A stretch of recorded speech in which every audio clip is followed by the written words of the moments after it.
함께 기도하시겠습니다. 우리가 사랑하시는 살아계신 우리 아버지 하나님, 감사합니다. 저를 구원하시고 주의 몸된 교회 가운데 늘 불러주셔서 주의 진리의 말씀과 사랑의 말씀, 은혜의 말씀으로 우리에게 덧입혀 주시고 이 험한 세상 살아나갈 수 있는 새 힘과 용기와 지혜를 주심을 감사드립니다. 오늘도 주님을 사랑하고 말씀을 사모하며 교제 모임을 사모하는 자들 말씀 앞에 다시 나왔습니다. 주일 맞아서 저희들 아침 일찍 함께 모여 주께 찬양을 올리고 오늘 주께서 우리에게 주시고자 하는 말씀을 우리 마음판에 새기고자 이렇게 말씀 앞에 머리 숙이오니 이 시간 친히 주님이 함께 하시고 증거되는 말씀을 통해서 우리를 어루만져 주시고 우리에게 필요한 지혜와 능력과 사랑을 풍부해 주셔서 늘 저희들 주님과 소통하는 삶을 살 수 있도록 도와주시옵소서. 우리에게 새롭게 2월 한 달 허락하심을 감사드립니다. 이번 한 달을 어떻게 주님을 기쁘시게 하며 어떻게 그리스도의 향기를 품으며 남은 생을 살지를 자세히 주의 깊게 생각해 볼 수 있는 주일이 될 수 있도록 도와주시옵소서. 마땅히 이 시간 말씀의 교제에 모두 참여해야 되나 여러 가지 사정 때문에 함께하지 못한 형제 자매님도 계십니다. 육신의 병환으로 오고자도 오지 못한 형제도 있습니다. 그들이 언제 어디서 어떠한 형편에 놓일지라도 늘 그 있는 곳에서 말씀을 사모하며 교제 모임을 사모하는 마음을 잃지 않도록 해주시고 그들의 영육간의 문제를 속히 주께서 어루만져 주시고 회복하여 주셔서 다음번 모임에 꼭 함께할 수 있도록 인도하여 주시옵소서. 오늘 주께서 우리에게 주시고자 하는 말씀 무엇입니까? 그 말씀 우리 마음판에 깊이 새길 수 있도록 이 시간 온전히 주께서 주장하여 주시옵소서. 주일 말씀의 시종을 온전히 주님께 의지하며 우리를 사랑하시는 예수님 이름으로 기도드렸습니다. 아멘. 네. 함께 성경 보시겠습니다. 성경 창세기 18장입니다.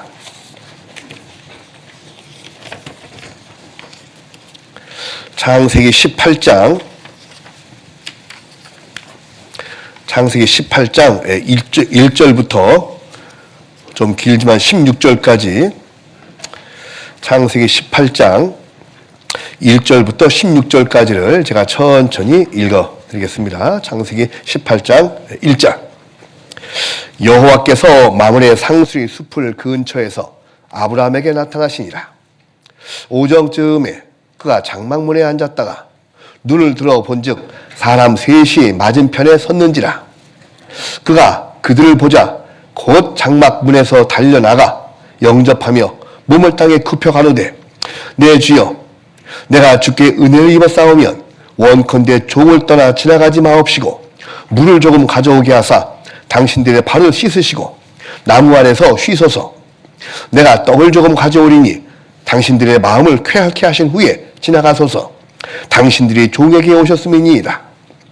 그들이 가로되 내 말대로 그리하라. 아브라함이 급히 장막에 들어가 사라에게 이르되 속히 고운 가루 세 스아를 가져다가 반죽하여 떡을 만들라 하고 아브라함이 또 짐승 떼에 달려가서 기름지고 좋은 송아지를 취하여 하인에게 주니 그가 급히 요리한지라. 아브라함이 버터와 우유와 하인이 요리한 송아지를 가져다가 그들의 앞에 진설하고 나무 아래 모셔 섬에 그들이 먹으니라.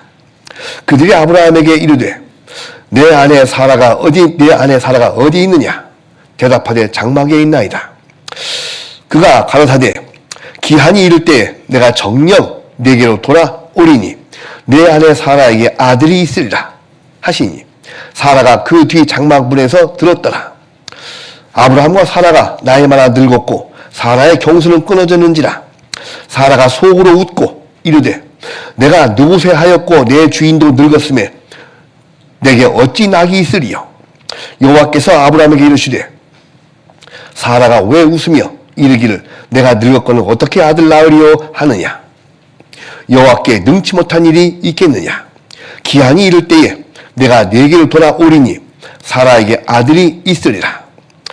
사라가 두려워서 승인치 아니하여 가로되 내가 웃지 아니하였나이다. 가로사대 아니라 네가 웃었느니라. 그 사람들이 거기서 일어나서 소돔으로 향하고 아브라함은 그들을 전송하러 함께 나가니라. 여러분 한 주간 잘 지내셨습니까? 예. 벌써 2월입니다.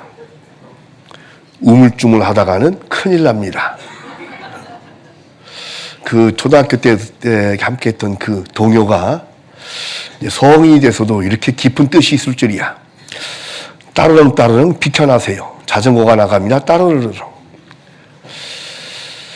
이제 세월이 빨리빨리 가면 빨리 늙는 분도 계시겠고 빨리 성인이 되는 분도 계시고 장년이 되시는 분도 계신데 누구를 막론하고 세월은 무차별하게 지나갑니다.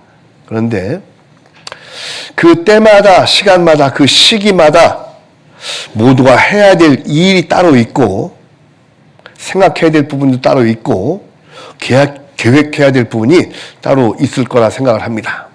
어쨌든 연령층을 막론하고 세월을 감지해 나가면서 내가 지금 있는 곳을 늘 살펴보는 것도 필요합니다. 오늘 이제 함께 생각을 해볼 말씀은 조금 전에 이제 위에도 안내된 대로 누가 하나님께 축복을 받는가? 구원받은 분들은 이미 큰 축복을 받았음이 틀림없죠. 하지만 구원받은 분에게 주는 축복이 천국에 가서 얻는 그 영생과 멸관의 축복만 있는 것이 아니라 하나님께서는 구원받은 분들에게 세상에 사는 동안에도 축복을 주셔요. 틀림없습니다. 그런 많은 예들이 있습니다. 이제 오늘 우리가 함께 생각을 해볼 것은 구원받은 자들 중에 누가 추가로 이 세상에서 사는 동안에 그 많은 축복과 정말 내가 원하던 축복보다 훨씬 더 큰 축복을 받고 사는지 생각을 해볼 필요가 있습니다. 축복은 누구에게나 필요합니다. 그 축복은 에베소서에 나오는 것처럼 하늘에 속한 신령한 축복도 있고 그 하늘에 속한 신령한 축복은 하늘에 보관된 것만이 아니라 우리가 세상에 있을 동안에도 틀림없이 받는다는 거예요. 우리가 감지하고 있지 못해서 그러죠. 실감치 못합니다. 저는 몰랐었는데 그 전에 저 어렸을 때 어른들이 하시는 말씀, 아이고 그래도 이만하기 다행이다. 팔이 부러져도 이만하기 다행이라고. 어쩔 뻔했냐. 참 다행이다. 그래 우리가 지금 이렇게 사는 것이 이것이 어디냐. 맞아요. 그것이 하나님의 추가된 축복입니다. 우리가 구원받지 않고 살았으면 지금 이 시간에 존재하지 않을 수도 있습니다. 그런데 이제 그 정도가 아니라 하나님은 우리가 생각하는 것보다 훨씬 더 큰 축복을 세상에서 말이죠. 세상에서 받을 큰 축복을 준비하고 계신데 만약에 그것을 간절히 원하지 않거나 우리 실생활에 조금 잘못된 생각을 통해서 그것을 실기 날려버리거나 놓쳐버리는 것이 있지 않는지 생각해 볼 필요가 있습니다. 그런데 이제 그게 너무 광범위하니까 오늘은 이 아브라함과 롯의 경우를 생각을 해보면서 제목 묵상해 보면 누가 하나님께 축복을 받는가? 수많은 비교 대상이 있습니다만 오늘 굳이 아브라함과 롯을 택한 이유는 아브라함도 그렇고 롯도 그렇고 둘 다 그리스도인의 상징이에요. 롯도 구원받은 사람, 하나님을 알고 있는 사람이었습니다. 그렇지 않았으면 소돔성 멸망할 때 멸망당했겠죠. 하나님이 건져내셨어요. 왜? 롯은 의인이거든요. 죄송합니다만 실패한 의인이었었죠. 실패한 의인이라는 말도 있나? 예, 있죠. 구원은 받았는데 자기의 삶이 단정치 못하고 삶이 그리스도인답지 못하면 그는 실패한 그리스도인일 수도 있습니다. 그런 반면 교사를 주기 위해서 롯에 관련된 일이 신약성경까지 이어져서 기록이 되어 있습니다. 그 두 경우를 쭉 보면서 하나님이 정말 우리를 위해서 준비한 깜짝 놀랄 만한 축복이 있는데 그걸 우리가 언감생심 이거 어떻게 내가 그걸 받아?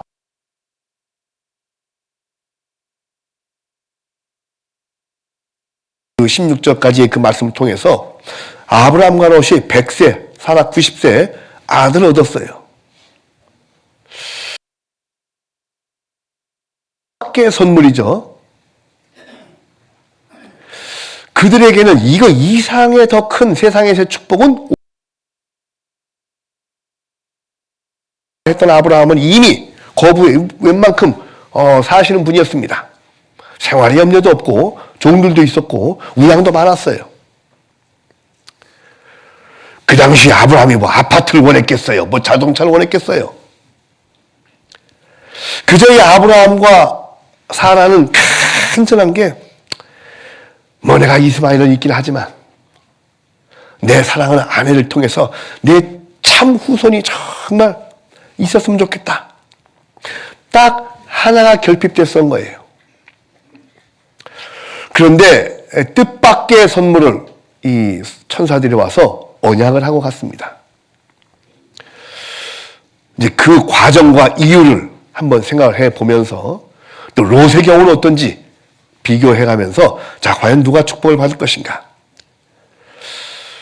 여기에 있는 모든 우리 광양교회 형제자매님들이 다 아브라함도 될 수 있고 롯도 될 수 있습니다. 그런 부분을 차근차근 한번 생각을 해보겠습니다. 이 창세기 18장 1절로 16절에 있는 말씀을 먼저 제가 읽어드렸으니까 그 마음에다 담으시고 그 한 장 넘기셔서 19장을 보겠습니다. 19장 1절. 19장 1절 제가 읽겠습니다. 1절서부터 3절까지만 제가 읽겠습니다. 날이 저물 때 그 두 천사는 아브라함에게 왔었던 천사들이에요. 18장에 나와 있는. 자, 날이 저물 때 그 두 천사가 소돔에 이르니 마침 롯이 소돔 성문에 앉았다가 그들을 보고 일어나 영접하고 땅에 엎드려 전하여 가로되 내 주여 돌이켜 종의 집에 들어와 발을 씻고 주무시고 일찍 일어나 갈 길을 가소서. 그들이 가로되 아니라 우리가 거리에서 경야하리라. 롯이 간청함에 그제야 돌이켜서 그 집에 들어오는지라. 롯이 그들을 위하여 식탁을 베풀고 무교병을 구우니 그들이 먹으니라. 여기까지만 읽겠습니다. 자, 두 천사가 먼저 아브라함 그 장막을 방문했고 거기서 이제 쉬었다가 발을 씻고 음식을 대접을 받고 쭉 먹고 마음이 쾌활케 된 다음에 딱 휴식을 얻은 다음에 또 지나가서 롯을 방문합니다. 롯은 성문에 앉았다가 그들을 알아보고 또 영접을 했어요. 자, 이런 상황으로 이제 보면 말씀드린 대로 누가 축복을 받겠는가 하나씩 생각을 해보겠습니다. 먼저 아브라함은 어디에 앉아서 천사를 맞이했습니까? 장막문에 앉았다가 천사를 맞이했습니다. 아브라함은 그 이전에 이제 창세기 12장, 13장으로 쭉 이어지는 그 과정 가운데 아직 자기의 순례의 길이 끝나지 않았다는 것을 알았어요. 세상은 장막이다. 정말 하나님이 가라라고 지시한 그 땅에 온전히 정착할 때가 아직 아니다. 라고 그때까지만 해도 장막을 치고 살았습니다. 장막이 뭡니까? 지금으로 말하면 텐트. 캠핑? 좋은 말로 하니까 캠핑이지. 그야말로 천막 치고 사는 거예요. 우리가 흔히 이야기하는 것처럼 집도 절도 없이. 근데 왜 집이 없는 것을 알겠는데 왜 절이 없다는 얘기가 거기서 나왔죠? 왜 꼭 집도 절도 없다고 하여간 뭔가 이렇게 온전한 건물로 되어서 이렇게 서리를 피할 그런 상황이 아닌 천막을 치고 사는 그런 상태에서 천사를 맞이했습니다. 그런 아브라함에 비해서 19장에 보니까 롯은 어디서 만났습니까? 소돔 성문에 앉았습니다. 비교해보면 장막은 아직 나그네 길에 대한 상징입니다. 아직 갈 길이 멀다. 그리고 여기는 내가 머물 땅이 아니다. 나그네 길을 상징을 하고 있고 땅에 정착하지 않았다는 것을 상징적으로 얘기를 해줍니다. 하지만 소돔 성은 정착을 상징합니다. 그것도 소돔 성은 창세기 13장에 롯이 자기의 육신의 눈을 들어서 택한 곳이에요. 하나님이 가라고 한 땅에서 돌이켜 동쪽으로 가서 머물었습니다. 자기 생각으로 가서 그곳에 머무른 거예요. 정착한 겁니다. 아직 그 순례의 길이 끝나지 않았음에도 불구하고 자, 제일 첫 번째 하나님께서는 누구에게 더 큰 축복에 관심이 있냐면 자기 위치를 지켜 머문 자, 자기가 있을 곳을 깨닫고 그곳에 있는 자, 그에게 먼저 축복을 준비하십니다. 여러분 말씀 중에서 많이 들었습니다. 아직 이 세상은 장망성, 그 이름 참 잘 지었죠. 장차 멸망당할 성. 홍수 때 이미 한번 심판을 받았고 이제 마지막 때에 불심판이 예고된 곳이에요. 자, 불심판이 예고된 곳에 우리의 마음과 모든 것을 묶어놓고 살 수는 없어요. 아브라함의 마음 자세처럼 우리는 정말 언제라도 때가 되면 떠난다 하는 마음대설에 있는 마음의 장막에 머물고 있어야 될 거예요. 아파트 내놓고 텐트 치고 사는 얘기 아니죠.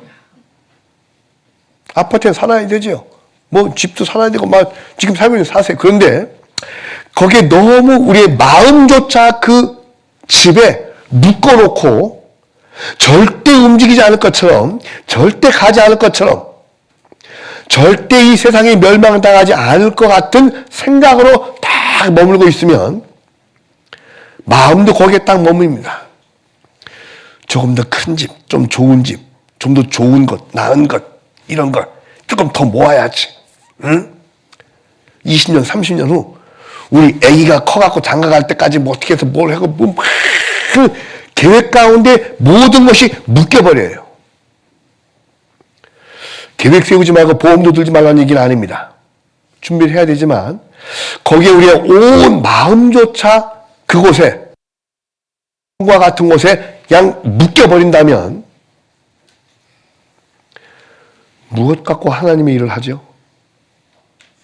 뭐 갖고 하나님, 자, 이만큼이 내 거고 하나님 일 가만히 있어 요만큼 갖고 할까요? 소돔 성문에 앉아서 법관 노릇하고 판관 노릇했던 그 롯, 장막문에 앉아서, 그것도 아브라함은 오정쯤에 장막문에 앉았어요. 여러분 중동 지역의 오정쯤이 어떤지를 여러분 아십니까? 저는 여러분 구원받기도 훨씬 전인 20대 청년 시절에 아랍에미리트 두바이 아부다비 아시죠? 그 지역에 2년간 파견 근무 나간 적이 있었어요. 거기서는 11시 반 내지 12시부터 2시 반 또는 3시까지는 일 안 합니다. 다 숙소에 들어가서 잠을 잡니다. 사무직들도 다 들어갑니다. 일 안 합니다. 너무 더워서 운신할 수가 없어요. 제가 있었던 그 아부다비 두바이 그 지역도 이 온도계가 47도까지 올라갑니다. 낮에 하다가 돌아가셔요. 자, 그런데 장막을 치고 살았던 이 아브라함은 오정쯤에 오침추하고 있었던 것이 아니라 장막문에 앉아 있었어요. 호시탐탐, 혹시 어떤 상황이 벌어질까? 그렇게 자기 자리를 지키고 위치를 지키고 분명히 서 있는 자에게 그런 대낮에 천사가 눈에 딱 들어오는 거예요. 자, 어떻게 알아봤을까? 그 천사 뒤에 뭐 날개가 달렸겠습니까? 머리에 뭐가 뭐가 끼었겠습니까? 그렇게 이 정신을 바짝 차리고 근신하는 자에게는 보여요.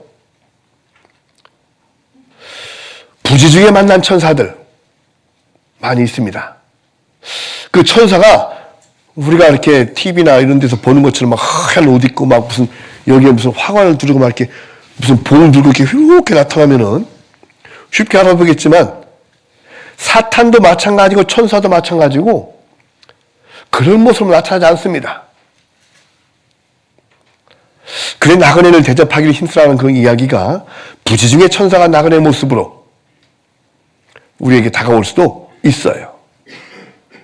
손 대접하기를 힘쓰라는 그 말씀 여러분 아시죠? 마찬가지로 하나님께서 우리의 마음을 테스트해볼 생각으로 우리가 그렇게 아름답게 보지 못하는 모습으로 우리에게 다가오거나 지나가는 사람이 있을 수도 있어요. 물론 그 모든 사람을 붙잡고 대접하자는 얘기는 아니지만 정말 우리가 신앙적으로 깨어 근신하고 있으면 우리가 눈이 마주치는 분이 정말 하나님께서 우리에게 보내주신 분인지 알 수 있을 겁니다. 누가 그걸 알 수 있냐면 자기 위치를 잘 지키고 있는 자들이 알아봅니다. 자기 위치를 잘 지키고 있는 자. 몇 군데 한번 보겠습니다. 여기 갈피 꼽아 놓으시고 사무엘상 3장 보시겠습니다. 사무엘상 3장.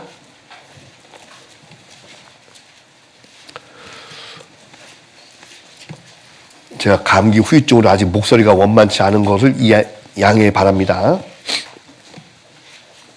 감기 든 목소리가 이 정도인데 원래 목소리 얼마나 좋았겠어요.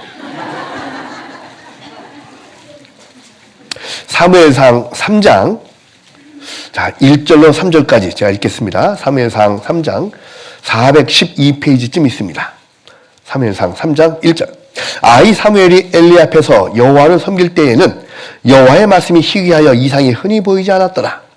엘리 애들이 점점 어두워가서 잘 보지 못하는 그 때에 그가 자기 처소에 누웠고 하나님의 등불은 아직 꺼지지 아니하였으며 사무엘은 하나님의 궤에 있는 여호와의 전 안에 누웠더니 여호와께서 사무엘을 부르시는지라.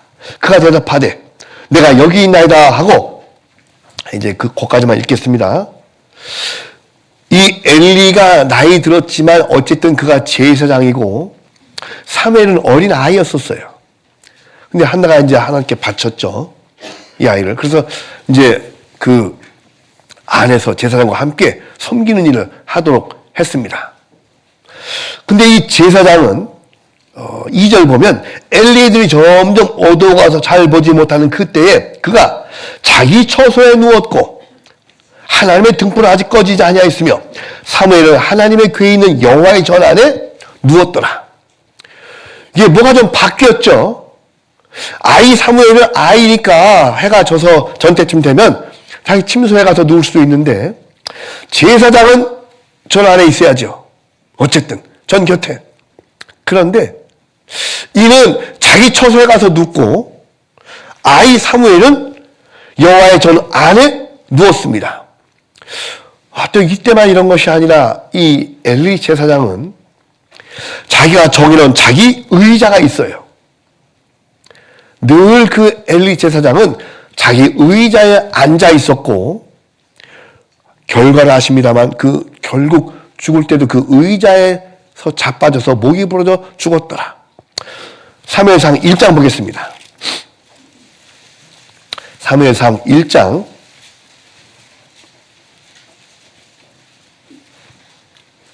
1장 9절입니다. 그들이 실로에서 먹고 마신 후 한나가 일어나니 때에 제사장 엘리는 여호와의 전 문설주 곁 그 의자에 앉았더라. 이 그 의자라는 정관사를 쓴 것은 늘상 그가 앉아서 진물을 보던 그 의자. 여러분들 교회 오면 여러분 자리가 있죠. 한 달에 한 번, 두 달에 한 번씩 바뀌긴 합니다만 어쨌든 또 식당에서 늘 앉는 의자가 있을 것이고, 자, 그 의자라는 것은 이 엘리 제사장이 그전서부터 항상 누구나 알 수 있도록 저 의자는 제사장 의자야. 거기에 항상 앉았다는 거예요. 그런데 여러분 좀 이상하죠? 제사장은 앉아서 일을 봅니까? 서서 일을 봅니까? 제사장은 서서 섬기는 거예요. 성막 안에도 의자가 없고 성전 안에도 공식적인 의자는 원래는 없습니다. 그런데 편의상 자기가 만들어 놓은 그 의자, 그리고 거기에 늘상 거기 앉아 있었던 거예요. 앉는다는 것은 종의 자세, 섬김의 자세가 아니에요. 신명기 18장 이하 여러 군데를 보면 서서 섬기게 하였느니라. 그게 서서 섬기는 거예요. 자, 절대로 앉지 말라는 얘기가 아니라 섬김의 자세가 잘못되었다. 자, 앉는 것서부터 시작을 해서 엘리는 편의적으로 업무를 봅니다. 편의적인 예배, 편의적인 경배, 편의적인 제사 의례. 여러분 아시겠습니다만 열왕기 상하에 보면 이스라엘 백성이 나중에는 남유다와 갈라진 다음에 이스라엘에서는 레위 지파만 성전에서 여호와를 섬길 수 있는데 왕이 아무나 지정해서 여호와를 섬기게 합니다. 그들 중에 사람을 지정하여 여호와를 섬기게 하였더라. 편의주의적인 예배와 편의주의적인 경배, 편의주의적인 신앙의식, 이것은 X입니다. 혹여 여러분들 그런 생각 하시는 분은 안 계시겠습니다만은 왜 꼭 수요 말씀을 저녁 수요일 날 7시 반에 하냐? 왜 꼭 주일 막 11시에만 모여야 되나? 다른 교회 보니까 막 아침 8시부터 1부 예배부터 시작해서 큰 교회는 12부 예배까지 있던데 진짜입니다. 예? 아침 일찍 하면 일찍 와서 이게 아멘 할렐루야 아멘 하고서는 헌금 좀 하고 나가서 자기 일 볼 텐데. 아니에요. 주일은 여러분들 이제 그 용어를 바꾸시는 것이 좋을 거라고 생각을 합니다. 일요일은 아니에요. 썬데이는 옛날 그 로마 제국에서 태양신 숭배하는 날이 썬데이고 일요일이죠. 우리에게는 뭡니까? 주일. 주의 날. 주일은 안식 후 첫날이 주일이에요. 안식이 언제입니까? 토요일. 왜 안식 후 첫날 회당에 모여 아침부터 저녁까지 성경을 강론하니? 그 말대로 우리도 아침부터 저녁까지 해볼까요? 그래 안 하니 다행이죠.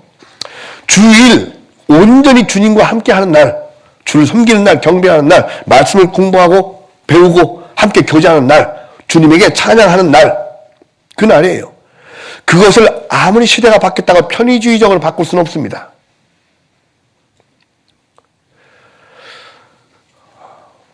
여기 의자에 앉아서 편의주의적으로 일을 보았던 엘리 제사장은 나중에 이제 주님 앞에 설 때도 그 모습 똑같이 당하게 됩니다. 뒤에 4장 13절입니다.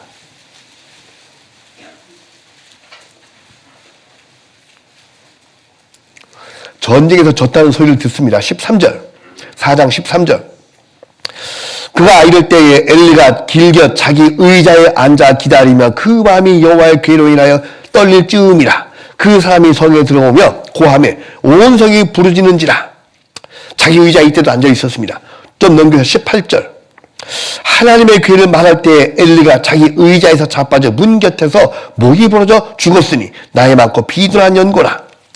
그가 이스라엘 사사가 된 지 40년이었더라.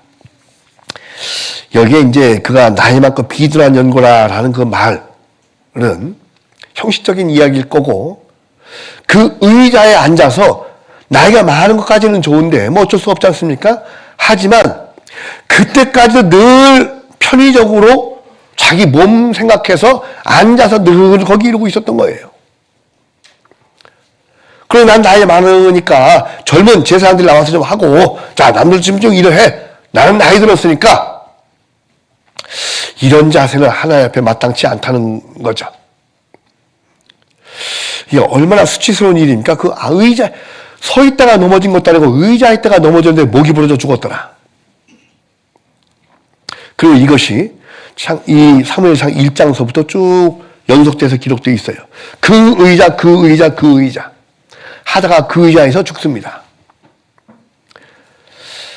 자, 그가 있어야 될 것은 성전 아니었고 늘 서서 섬기는 마음이어야 될 것이고, 나이가 많지만 늘 그 마음은 주님 앞에 소년처럼 준비가 되어 있어야 될 거예요.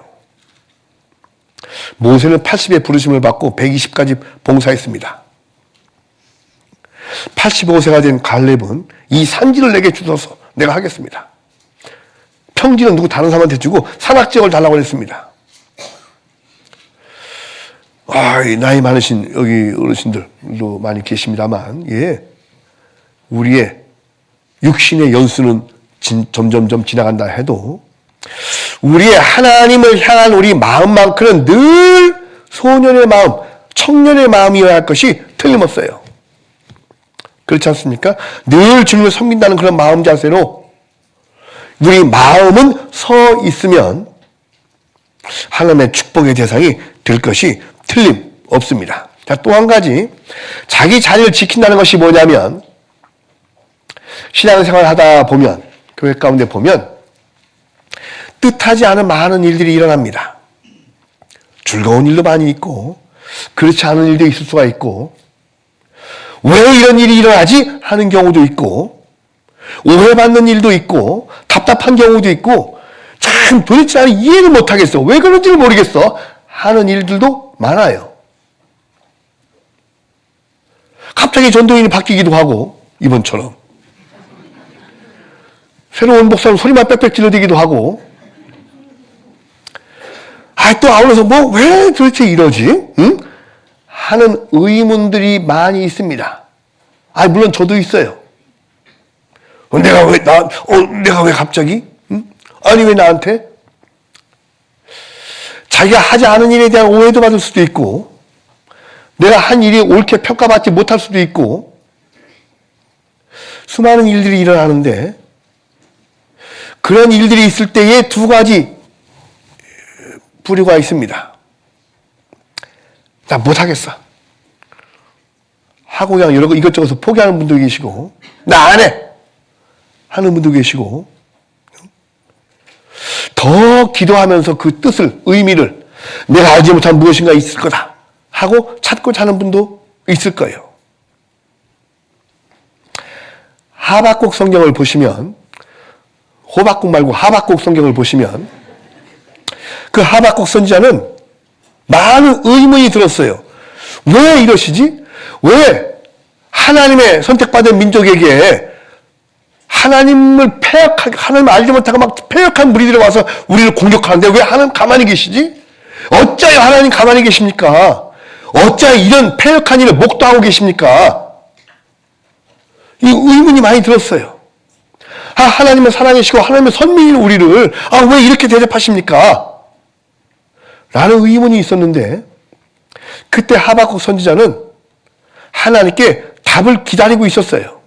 근데 그 답이 언제 하박국이 답을 얻었냐면 하박국 3장에 있습니다. 하박국 찾아보겠습니다. 미가 나홈 하박국 쭉 이렇게 넘기다가 미가 나홈 하박국 하나만 얻어 걸리면 그 근처에 있습니다. 미가 나홈 하박국 2장 보시겠습니다.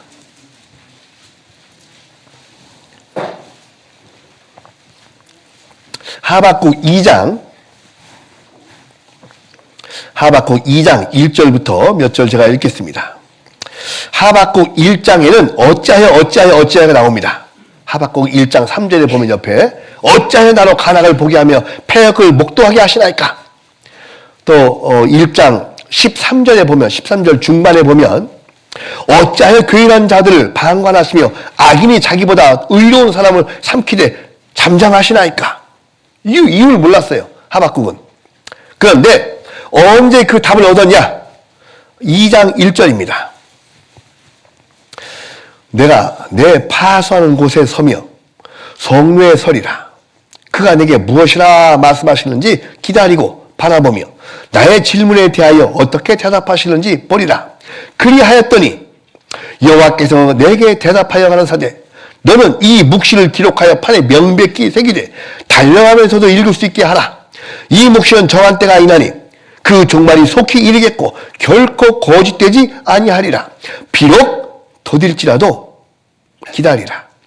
지체되지 않고 정령 응하리라. 보라 그의 마음은 교만하며 그의 속에는 정직하지 못하니라. 그러나 의인은 그 믿음으로 말미암아 살리라. 사람이 너무너무 조급해서 아예 하나님 빨리 결정 좀 내려주시라니까요 하고 하나님께 시간을 보채요. 기억하십시오. 사람은 시간을 따지는데 하나님은 시기를 보셔요. 시간과 시기는 다릅니다. 하나님 몇 시에 축복 주실 거예요? 몇 시에 나한테 뭐 하실 거죠? 며칠 날이에요? 이거를 따지는데 하나님은 하루가 천년같이 천년은 하루같이 시기를 보시는 거예요. 요즘에는 그 밥을 지으실 때 전기 압력밥솥이 시간 타이머에 맞춰서 저절로 혼자 가만히 있다가 씩 하기도 하고 맛있는 밥이 되었습니다. 나오고 막 그러잖아요. 근데 옛날에 어머니들 언제 그 타이머 해놓고 요리합니까 그래? 아야야 뚜껑 열지 마라 아직 뜸이 덜 들었어. 귀신같이. 이 어른들은 귀신같이 그걸 아는 거예요. 막 솥도 옛날에 딱 이따만 가마솥에 막 밥을 하는데요. 아야야 뚜껑 열지 마라 김 나간다 아직 뜸이 덜 들었어. 며느리 몇 분 있다가 열까요? 아이, 좀 기다려. 문제는 며느리, 죄송합니다. 문제는 며느리인 것 같아요. 자, 그러니까 우리는 하나님 앞에 좀 여유롭게 너그러운, 넉넉한 마음으로 좀 기다리면 될 텐데, 하나님 왜 아직 안 오시고, 왜 지금 뭐 하는 것이죠? 기다리라. 더딜지라도는 사람이 생각할 때는 더디게 생각될지라도 정녕 이룰 것이니까 염려하지 마라. 그러니까 의인은 그 믿음을 가지고 산다. 사필 규정이라는 그 믿음을 갖고 산다. 의인은 그 믿음으로 말미암아 살리라는 그 말씀이 이런 의미인 거예요. 내가 무엇을 당장 처리하려고 하지 말고 기다려라. 지체되지 않고 정녕 응하리라. 의인은 그 믿음으로 말미암아 살리. 이 답을 어떻게 언제 얻었냐면 1절 다시 보겠습니다. 2장 1절. 내가 내 파수하는 곳에 서며 성루에 서리라. 그가 내가 무엇이라 말씀하시는지 기다리고 바라보며 나의 질문에 대하여 어떻게 대답하시는지 보리라. 어디에 앉아서? 자기 집에 앉아서? 아니에요. 성루에 서서 내가 맡은 직분을 다 하고 책임을 다 하고 경계 근무에 서고 당번이면 중앙봉사를 하고 청소봉사를 하고 화장실 청소하고 음식물 쓰레기 버리고 주차봉사하고 그 일을 다 하고 있을 때에 하나님은 응답하셔요. 그런데 나는 왜 나만 이 고생을 해야 되는지 모르겠어 하고 집어던지고 집에 가거나 집어던지고 그냥 방만하게 있으면 답을 얻을까요? 못 얻을까요? 못 얻는 거예요. 못 얻는 거예요. 그게 자기 위치 지키라는 말이 바로 그 말입니다. 아브라함은 아직 순례길이 안 끝났기 때문에 장막문에 앉아 있었어요. 어떤 일이 일어날지 몰라요. 성문은 닫으면 그만이에요. 아파트 문도 닫고 이중 안전장치만 다 잠그면 그만이죠. 장막은 잠금 자체가 있을까요? 없을까요? 없어요. 그게 앉아 있는 거야. 가족 보호를 위해서. 어떤 일이 있을지 모르고 늘 경계 근무도 하고 짐승이 다가올 수도 있고. 그리고 성문에 앉아있는 롯에 비해서 장막문에 앉아있던 아브라함은 롯보다 훨씬 더 나이가 더 든 자예요. 그래, 장막문에 다 앉아서 그 자기의 위치를 지키고 있을 때에 응답이 옵니다. 천사를 맞이합니다. 하박국도 내가 비록 이해 못할 수많은 일들이 있지만 내가 내 파사하는 곳에 서며 엘리는 앉았어요. 하박국은 섰습니다. 내가 비록 하나님을 다 이해 못하고 교회 가운데 신앙 가운데 일어나는 많은 일들 이해 못할 일이 많지만 나는 내 직분을 지킨다. 언젠간 주님한테 말씀하시겠지. 말씀하셔요. 말씀하십니다. 그 답을 보여주셔요. 또 그런 답을 얻는 것 자체가 축복이에요. 그렇지 않습니까? 하나님의 나를 통한 계획을 내가 아는 것 얼마나 큰 축복이에요. 나의 미래를 알고 하나님이 나를 관심 있게 바라보고 계신다는 것 자체가 큰 축복이죠. 그때 얼마나 뿌듯할까. 하나님이 늘 내 앞뒤 전후에 계시는구나. 이것을 알게 될 때 그게 그것만큼 큰 축복이 어디 있겠어요. 그래서 아브라함은 롯에 비해서 그냥 정착지에 자기 육신의 눈으로 보기 좋은 곳에 정착해 있던 롯에 비해서 아직은 때가 아니야 하고 장막문에 앉아 있었던 아브라함이 천사를 맞이해서 그들과 함께하는 시간을 갖습니다. 그 다음에 또 누가 축복을 얻냐면 또 비교해 보겠습니다. 그 다음에 다시 이제 창세기 18장 가보시겠습니다. 눈치 빠른 분 벌써 거기다 갈피 잡아 놓으셨죠? 창세기 18장 다시 보시면 이 천사를 만난 그 아브라함이 대처한 그 상황을 보면 유독 눈에 띄는 몇 가지 단어가 있습니다. 2절부터 보겠습니다. 눈을 들어 본적 사람 셋이 맞은편에 섰는지라 그가 그들을 보자 곧 장막문에서 달려나가 그들 영접하고 또 조금 뛰어서 6절 아브라함이 급히 장막에 들어가서 사라에게 이르되 속히 고운 가루 세 스가를 가져다가 반죽할 떡을 만들고 하고 7절 아브라함이 또 짐승 떼에 달려가서 기름지고 좋은 송아지를 취하여 하인에게 주니 그가 급히 요리한지라. 눈치채셨죠? 이 아브라함과 그 일행의 그 태도가 나옵니다. 연결해 보면 곧 달려가서 급히, 속히 달려가서 급히, 신속히. 자, 주님의 사자들을 맞이한 그 아브라함이 막 급히 자기의 모든 가산에, 자기 재산을 통 털어서, 통턴 것은 아니겠습니다만 어쨌든 급히 맞이하고 급히 앉게 하고 급히 가서 자기 부인에게 떡을 만들라고 하고 자기도 급히 가서 동물들 잡아 살진 송아지를 짐승떼에 달려가서 기름지고 좋은 송아지, 그 누가복음 19장에서 우리 배웠죠. 살진 송아지 이거예요. 정말 제일 좋은 송아지를 잡아가지고 하인에게 야 이거 빨리 요리해. 빨리 요리해. 이렇게 손 대접하기를 속히 급히 진실되게 진심으로 즉각적으로 대응한 거예요. 가장 좋은 것으로 대접을 하죠. 그 뒤에 보면 신속하게 처리했을 뿐만 아니라 기름지고 좋은 송아지를 잡았을 뿐만 아니라 또 떡을 만드는데 그 6절에 보면 급히 장막에 들어가서 사람에게 이르되 속히 고운 가루 세 쌀을 가져다가 반죽하여 떡을 만들라. 그 앞에 보면 객이 3명이 왔어요. 근데 물론 자기 식구들도 물론 있었겠습니다만은, 그런데 이 세 쌀을 가지고 떡을 하라는 이야기는 요즘에 그 단위로 따져서 보니까 약 22리터의 밀가루를 그 가루를 가지고 떡을 했대요. 22, 한 마리 20, 그 정도 됩니까? 예? 하여튼 요만큼 한 것이 아니라 이따만큼 가지고 한 거예요. 막 몽땅 갖다 이게 했다고 해라. 그리고 3명 대접하려고 송아지를 잡아요. 우리는 손님 셋이 오신다면 소고기 몇 근 사요 그래. 하여튼 3명 손 대접하려고 소를 잡았어요 일단.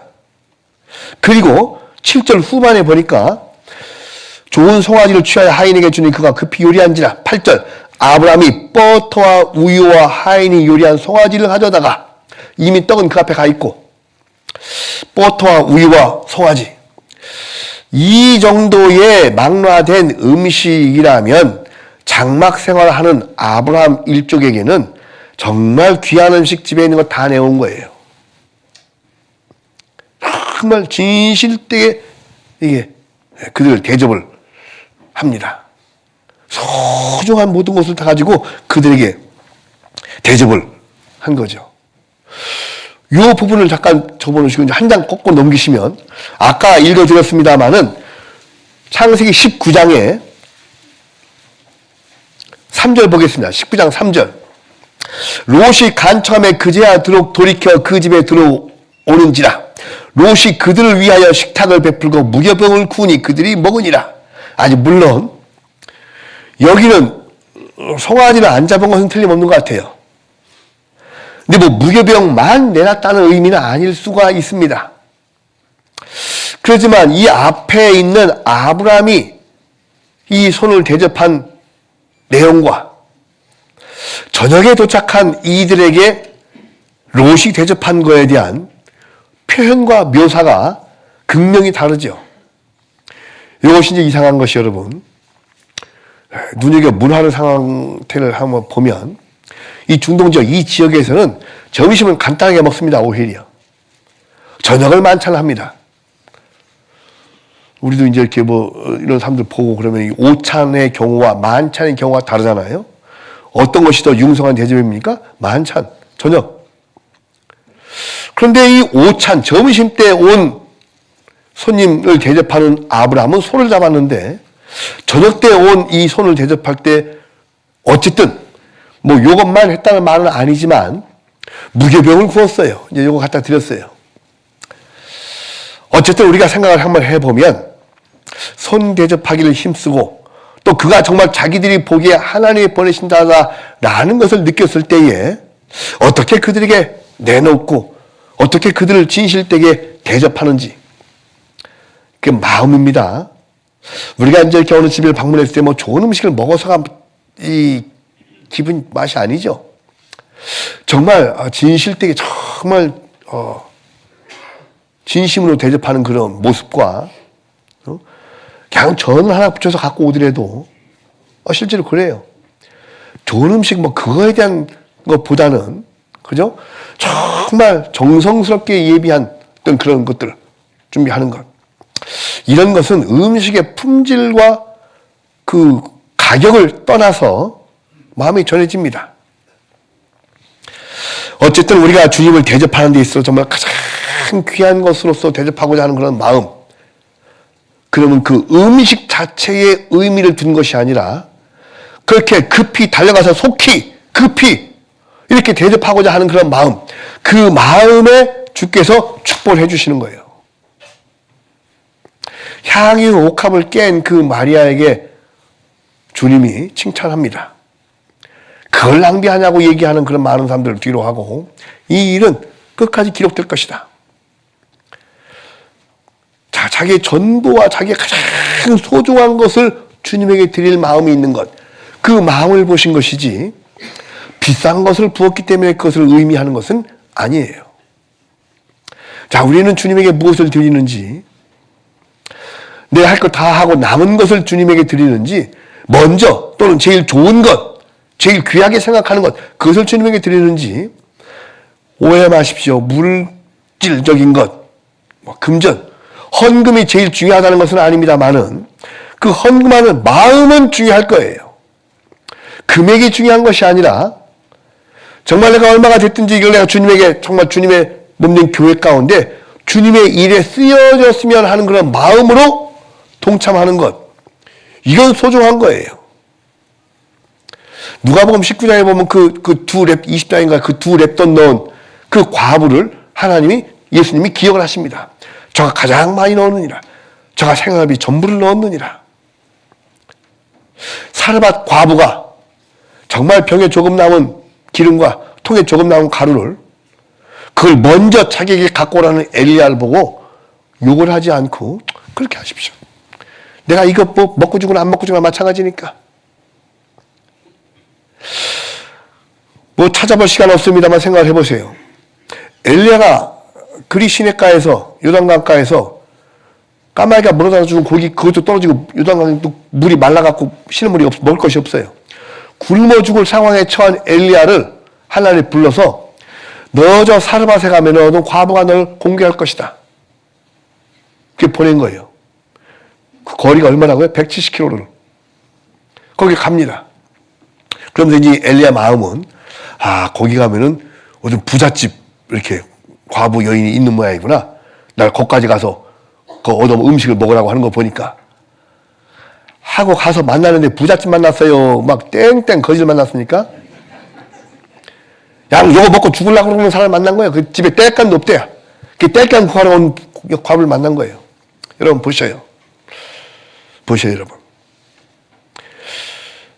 하나님이 엘리야에게 그렇게 얘기를 했는데 굶어 죽게 생겨있는 엘리야가 축복받았습니까? 사르밧 과부가 축복받았습니까? 사르밧 과부가 축복받았어요.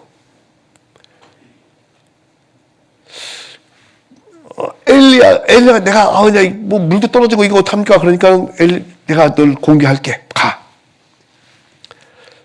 갔는데 정작 축복받은 것은 정말 얼마 안 남은 가루와 얼마 안 남은 기름을 가지고 떡을 만들어서 그것을 하나님의 사람에게 딱 하나님의 일에 쓰이게 헌신한 그 여인이 그 이후에 통에 가루가 마르지 않고 병에 기름이 마르지 않고 또 이제 가뭄이 끝나고 농사 지을 수 있는 그 시기 될 때까지 음식이 떨어지질 않았어요. 축복을 받았죠. 아울러 결정적인 축복은 그 사르밧 과부의 하나밖에 없는 아들이 죽었어요. 그런데 엘리야가 마침 그때 그 집에 유숙하는 바람에 엘리야가 그 하나밖에 없는 자식이 죽었는데 그것을 살려냅니다. 사르밧 과부로서는 상상할 수 없는 축복을 받은 거예요. 어떻게 그 가루가 조금 남았는데 그 가루가 떨어지지 않고 계속 덜어내면 또 생기고 덜어내면 또 생기고 기름도 그 번철에 기름을 부으면 놓으면 또 생기고 또 생기고. 얼마 있으면 명절인데 여러분 집에 참기름이 그랬으면 좋겠죠. 참기름병, 들기름병 부으면 또 생기고 부으면 또 생기고. 부침가루, 밀가루가 막 갖다 퍼내면 또 생기고 퍼내면 또 생기고. 그거 상상할 수 없잖아요. 그 상상할 수 없는 축복이 생겼잖아요. 아무리 의료 시설과 의료 상황이 좋아진들 죽은 자를 어떻게 살려내겠어요? 상상할 수 없는 일이었어요. 그런데 그 상상할 수 없는 일이 사르밧 과부에게 생겼거든요. 무엇을 통해서? 엘리야가 왔을 뿐만 아니라 그 사르밧 과부 여인의 그 마음을 보고 하나님이 멀리 있는 엘리야를 깨워가지고 야야 너 거기 그 그리시네가에 누워있을 것이 아니라 빨리 그 가. 그런데 그때 엘리야가 이야기하기를 거기 가면은 과부가 너 공개할 거야. 실제 공개하기도 했죠. 엘리야도 먹고 살았어요. 엘리야도 먹고 살았죠. 정작 누가 축복을 받았는가? 가장 소중한 것, 나에게 가장 적은 것, 내게 얼마 없는 것, 내게 부족한 것. 자, 그래도 그것조차 하나님의 일에 쓰임받을 수 있다면 선뜻 들어졌을 때 그가 축복받는 거예요. 그가 축복받는, 우리에게도 동일합니다. 자, 아브라함이 받은 축복은 그 당시 100세에 가까운 그 아브라함과 90세에 가까운 그 사라가 상상할 수 없던 축복을 받은 거예요. 설마 그런 일이, 여러분 아까 제가 읽어드릴 때 18장 16절까지 읽어드릴 때 아브라함도 웃고 사라도 웃었다고 웃은 거예요. 이게 웃은 게 뭘까? 하나님의 언약을 못 믿었던 거죠. 비웃은 거예요. 그 웃었다는 말은 비웃었다는 얘기예요. 내게 자식이 있어요. 그렇게 이제 생각을 했을 수 있습니다. 에이, 우리가 상상 외로 송아지 잡고 막 떡 주고 막 빠다 주고 막 이렇게 하니까는 그냥 말대접으로 그렇게 하신 거예요. 그럴 수가 있겠어? 웃지 마라. 그래서 그 천사가 사라에게 너 왜 웃냐? 사라가 깜짝 놀란 거예요. 사라는 딴 장막에 있었거든요. 근데 그 사라가 웃은 것을 천사가 알았다는 거예요. 근데 사라가 깜짝 놀라고 나 안 웃었어요, 안 웃었어요. 너가 웃었다. 웃었다. 자, 여러분 믿습니다 하는데 안 믿는 자도 있거든요. 구원받지 않은 사람들 다 그러죠. 왜 믿습니다. 안 믿어요. 안 믿어요, 그분들은. 여러분은 어떻습니까? 성경에 언약된 하나님의 약속을 사라처럼 웃습니까? 아니면 믿습니다는 안 해도 여러분 믿습니까? 축복에 관한 예언도 7번 망라된 신명기 28장 3절 이하의 말씀. 저주도 7번 반복됩니다. 언약입니다. 맹세입니다. 하나님이 언약하고 맹세하신 것은 어겨지는 일이 없어요. 즉 아브라함에게 허락된 그 축복이 우리에게도 허락되고 롯이 받은 그 징벌 우리에게도 예고되고 사르밧 과부가 받은 축복 우리도 받을 수가 있고 두렙돈 넣은 그 과부의 이름은 기록되지 않았지만 그 과부의 일이 기록이 되어 있어요. 마리아가 향유옥합을 깨뜨려서 예수님 머리에 분 것도 그 값어치를 따질 것이 아니라 기록이 되기 복음이 전해지는 곳에 이 일도 전해지리라. 나는 가장 소중한 것을 주께 바칠 것인지 내가 쓰고 남은 것을 주께 바칠 것인지 어떤 것이 우선적인지 이 부분을 우리가 분명히 생각을 해봐야 될 것이 틀림없습니다. 하나님께서 우리에게 주시고자 하는 그 축복은 우리가 생각하는 것 그 상상 이외예요. 이외입니다. 단지 우리가 너무나 그런 것을 마음을 조아려서 멈칫멈칫하거나 머무르거나 또 우리가 계산 자꾸 하거나 헤아리거나 이런 것을 통해서 축복에서 탈락될 수도 있어요. 두 경우를 합쳐 있는 내용을 잠깐 보시겠습니다. 사사기 5장입니다. 사사기 5장 잠깐 보시면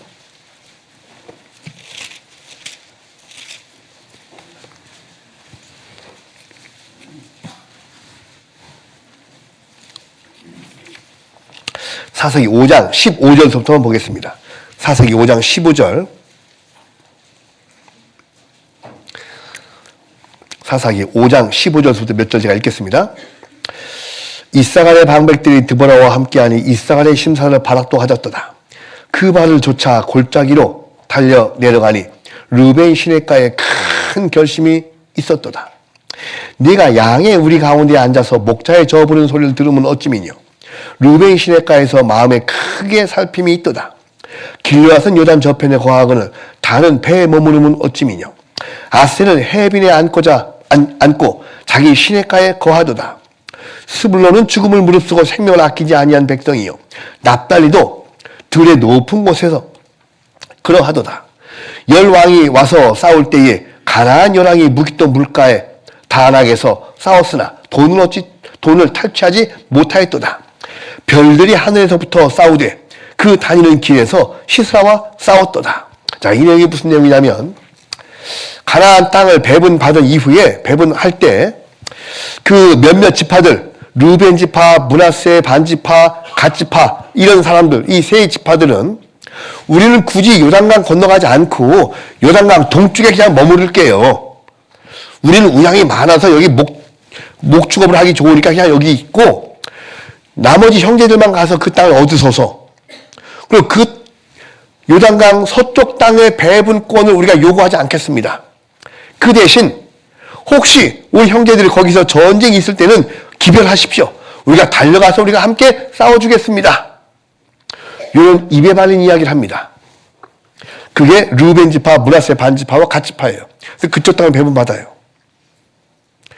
그런데 이때 여호수아가 함께 거짓말 하지 마라. 너 분명 안 올 거다. 너 진짜 올 거야. 아 진짜 할게요. 진짜입니다.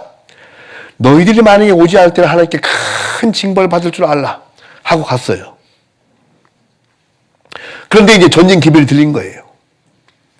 그런 상황에서 15절 다시 보겠습니다. 후반서부터 그 발을 쫓아 골짜기로 달려 내려가니 르벤 시냇가에 큰 결심이 있었도다. 르벤 지파가 거기 있으면서 시냇가에서 결심이 있었던 거예요.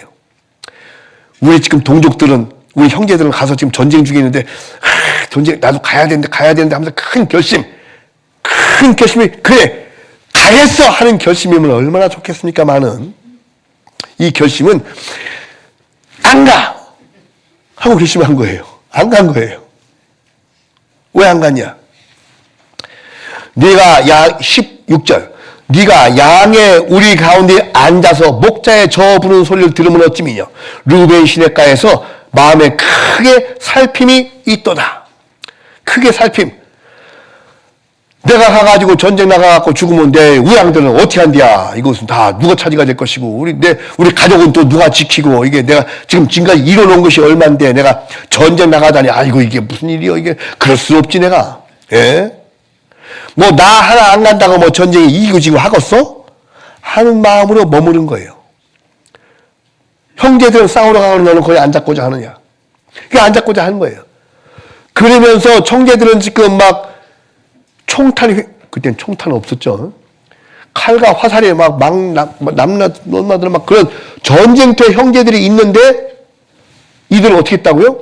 시냇가에 앉아서 풀풀이 밀고 앉았었어요. 휴. 양의 우리 가운데 앉아서 목자의 저 부는 소리를 들으면 어찌미뇨. 크게 살핌 있고 길르앗은 요단 저편에 거하거늘 단지파도 단은 배에 머무는 어찌미뇨. 아셀은 해변에 앉고 자기 시냇가에 거하도다. 다 모릅니다. 왜? 헤아림. 아유, 내가 이거 굳이 뭐 그렇게까지 할 필요가 있을까? 이게 축복 못 받는 거예요. 결국 이들은 나중에 여러분이 아시는 것처럼 이제 그 유다 지파 외에는 다 이방인과 섞여서 이방화 돼버렸죠. 이교도화 돼버립니다. 금방 그들과 섞이는 거예요. 그러니까 이 너무나 사람의 자기의 헤아림, 계산, 이건 이렇게 하고 하면 내가 이거 살 수 있을까 없을까 뭐 이거 가운데, 이런 계산 가운데 우리의 결심이 흐려지고 하나님을 향하고자 하는 그런 마음이 점점 식어들입니다. 그것이 식어지면 하나님이 준비하신 축복으로부터도 점점 멀어지는 거예요. 난로가 피어 있는 곳에서부터 점점 멀어지면 본인은 손해예요. 추워요. 멀어지면 추운 거예요.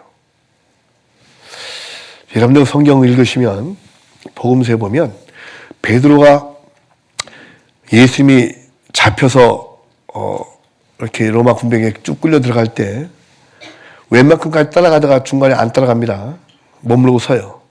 그리고 예수님이 끌려서 궁 안으로 들어갈 때 베드로는 추워서 불을 쬐고 있는 거예요. 하석들과 함께 곁불을 쬐고 있어요. 참 죄송한 표현입니다만 참 비참하고 추접스러운 그 표현이죠. 주님이 지금 십자가에 끌려가서 군병들한테 잡혀 들어가고 있는 상황에서 자기는 불 쬐고 있어요. 왜 그 표현이 있을까? 주님과 멀어지면 추워요. 주님과 멀어지면 추워요. 교회와 멀어지면 춥습니다. 마음이 춥죠. 축복으로부터도 춥습니다. 가룟 유다가 요한복음 12장과 13장 그 내용을 보면 가룟 유다가 예수를 팔 생각을 했어요. 그리고 예수가 몇 번의 힌트를 줍니다. 나와 함께 떡 반죽 그릇에 손을 대는 자가 날 팔자니라. 여러 가지 줘요. 내가 떡을 찍어서 주는 자가 그니라. 다른 사람은 무슨 말인지 몰랐는데 가룟 유다는 알죠. 왜? 자기가 팔 생각하고 있으니까. 그러니까 민망스러워서 이 가룟 유다가 예수님과 같이 앉아있던 그 만찬장에서 밖으로 나갑니다. 가룟 유다가 밖에 나가니 밤이러라. 예수님과 멀어지면 어둡습니다. 교회를 떠나면 어두워요. 빛 가운데 거하시는 주님을 떠나면 축복으로부터 어두워지는 거예요. 추워지고 어두워져요. 그 자리를 지켜야 주님의 축복이 늘 함께 할 수가 있습니다.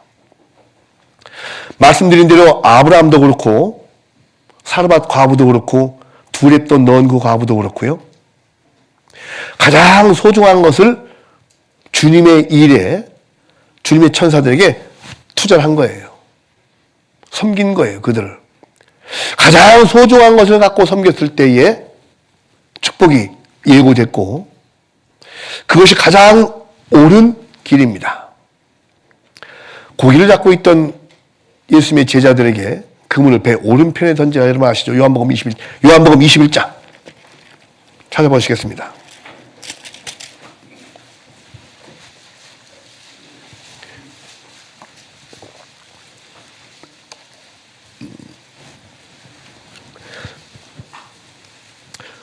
요한복음 21장 뭐 앞에 있는 내용은 어떤 내용이냐면 제자들이 이제 예수님 십자가에 달리신 이후에 난 베드로가 직업이 원래 어부니까 난 물고기 잡으러 간다 하고 하니까 제자들 쭉 따라갔어요. 밤새도록 잡았더니 물고기 잡았어 못 잡았어요? 한 번도 못 잡은 거예요. 그럴 때 5절 보겠습니다. 예수께서 이르시되 얘들아 너희에게 고기가 있느냐? 대답하되 없나이다. 어떻게 대답했습니다. 누군지도 모르고.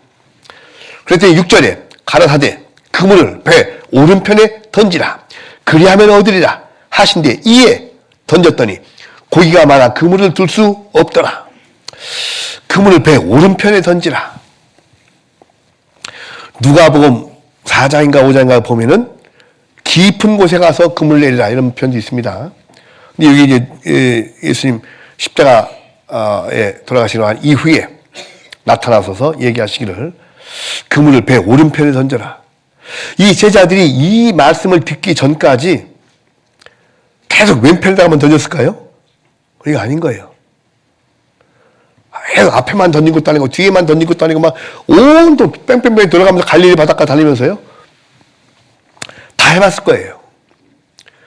그런데 얻은 것이 없어요.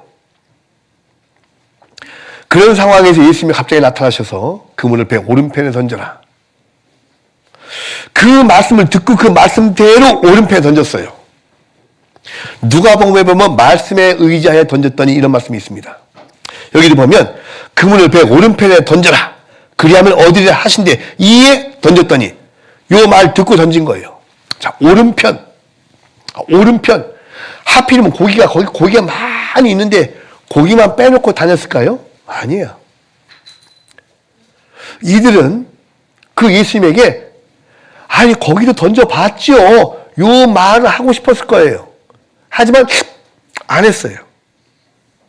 거기 안 던져봤으려고요. 내가 던져도 몇 번도 더 던져봤죠. 예수님 알지도 못하면서 안 그런 거예요. 그랬다면 사라처럼 똑같이 너 왜 웃냐? 네가 웃었다. 근데 이 제자들은 그렇진 않았어요. 누가복음에 보면 우리가 밤내에 던져서 얻은 것이 없지만은 말씀에 의지하여 그물을 던졌더니 이렇습니다. 여기도요. 그 말씀 듣고 던졌어요.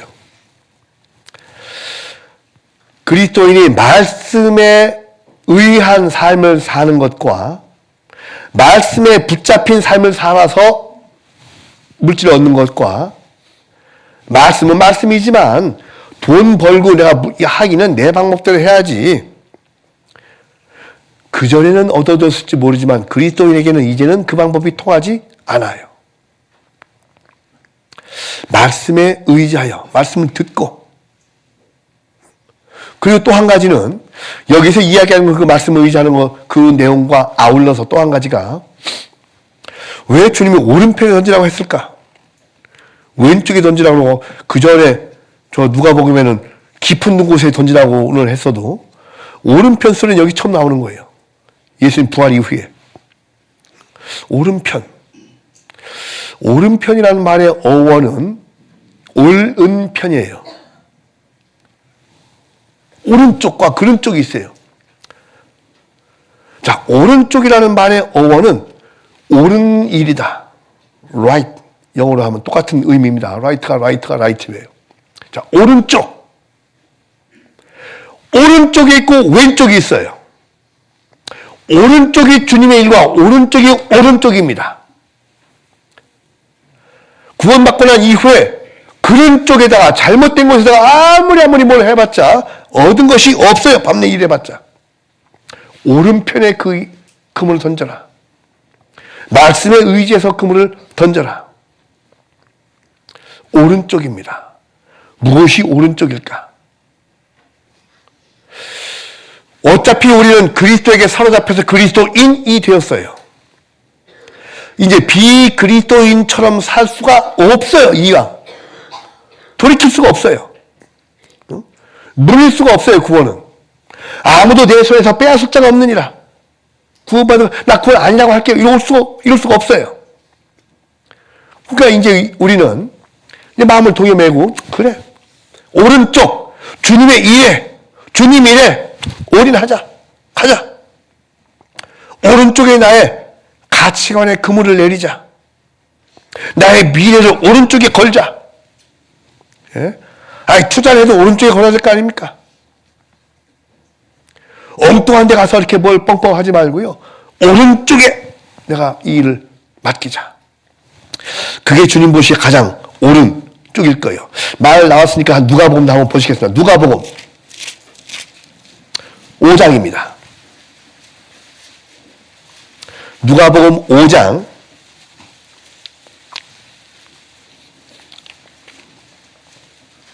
누가복음 5장 4절입니다. 누가복음 5장 4절 4절서부터 7절까지를 제가 읽겠습니다. 말씀을 마치시고 시몬에게 이르되 깊은 데로 가서 그물을 내려 고기를 잡으라. 시몬이 대답하여 가라되 선생이여 우리들이 밤이 맞도록 수고하였을 때 얻은 것이 없지만은 말씀에 의지하여 내가 그물을 내리리이다 하고 그리한즉 고기를 애운 것이 힘이 많아 그물이 찢어지는지라. 이에 다른 배에 있는 동무에게 손짓하여 와서 도와달라 하니 저희가 와서 2배의 채움에 잠기게 되었더라. 요 4절부터 7절까지에 있는 말씀, 교회의 힘이고 협력과 합력의 힘이에요.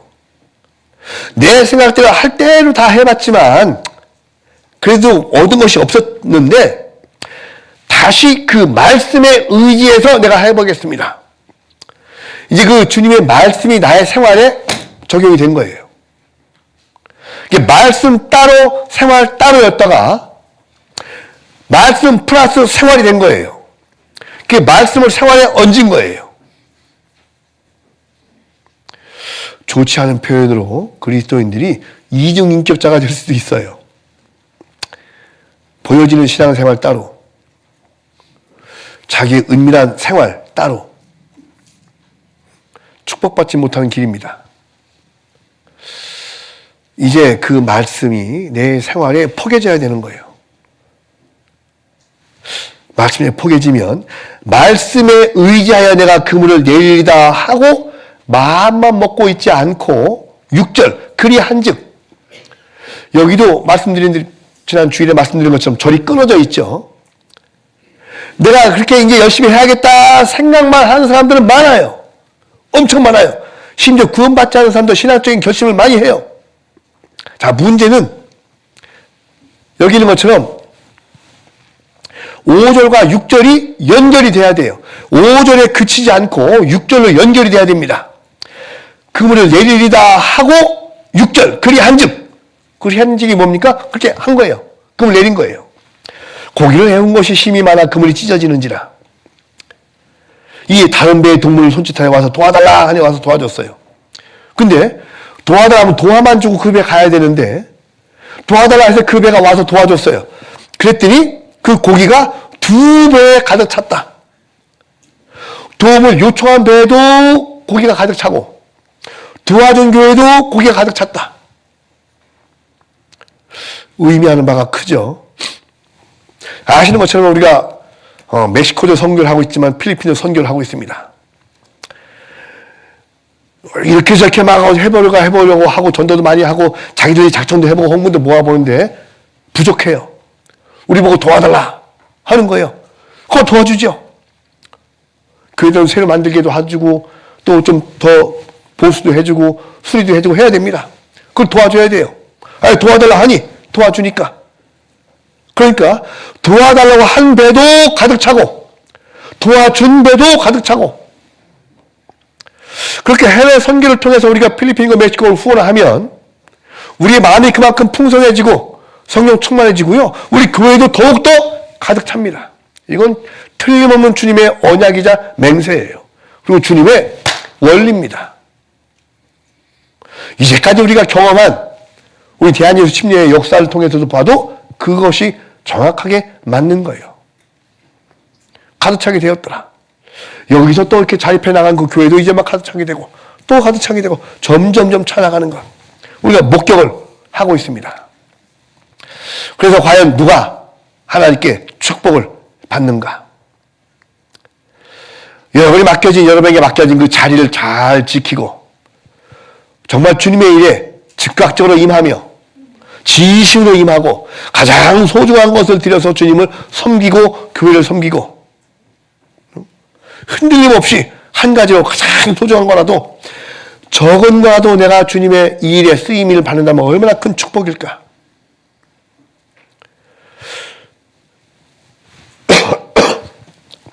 베스메스 길 언덕길을 두 암소가, 멍에 메어보지 않은 그 암소가 멍에를 메고 그 큰 수레 끌고 올라갑니다. 좌우로 흔들리지도 않고 똑바로 울면서 올라갔어요. 올라가니까 그 소를 갖다가 막 칭찬해 줬습니까? 그 소 잡아서 번제 드렸어요. 아니 그렇게 수고한 소를 갖다가 그래 잡아요 그래? 풀어줘야지? 아니에요. 그 암소는 하나님의 제사에 자기가 다 사용된 것, 소로 암소로서 그거보다 더 큰 영광이 없습니다. 하나님의 제에 쓰여졌습니다. 하나님의 향기로운 향기가 된 거, 흠향한 향기로운 제사가 된 거예요. 할 도리 다 하고 끝까지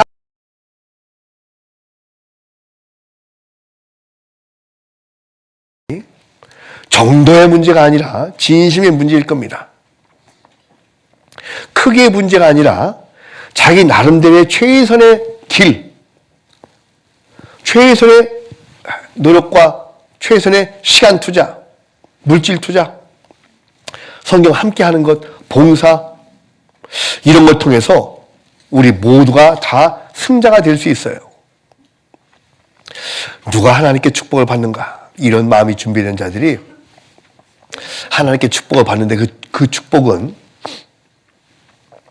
우리가 생각하는 그 축복보다 훨씬 더 큰 축복일 것이 틀림없습니다. 아브라함이 받았던 축복을 생각해 보시고 사르밧 과부가 받았던 축복을 생각해 보시고 두렙돈 과부가 받은 축복, 말씀에 의지해서 그물을 내렸던 예수님의 제자들이 받은 축복, 우리도 그 축복의 주인공이 될 수가 있습니다. 기도하겠습니다. 주님 감사합니다. 어리석은 저희를 말씀으로 일깨워 주시고 능력과 사랑의 말씀을 주심을 감사드립니다. 누가 과연 주께 진정한 축복을 받을 수 있는가 깊이 생각해 볼 수 있는 시간 가운데 함께하게 됨을 감사드립니다. 예, 저희들 마음이 준비됐습니다. 저희들의 뜻도 준비됐고 저희들의 계획도 준비되어 있습니다. 정말 그 모든 것이 주님 받으시기에 합당한 우리의 삶이 되기를 간절히 바랍니다. 그리고 주님, 우리를 때에 따라서 알맞게 사용해 주시고 우리의 작은 물질이라도 주님 큰 일에 사용된다면 그보다 더 큰 영광이 없습니다. 우리도 그래서 장차 주께서 우리를 위해서 예정하신 그 큰 축복을 받고자 합니다. 임하시옵소서. 우리가 주의 뜻을 분명히 알 수 있는 그런 영의 눈을 더욱더 크게 뜨게 해 주셔서 늘 밝게 뜨인 눈으로 주님을 바라보며 따라가는 저희들 될 수 있도록 도와주시옵소서. 함께 해주신 주님의 은혜에 감사드리며 남은 시간과 일정을 온전히 주께 의지하오니 선한 길 가운데 인도해 주시옵소서. 우리를 사랑하시는 예수님의 이름으로 기도드렸습니다.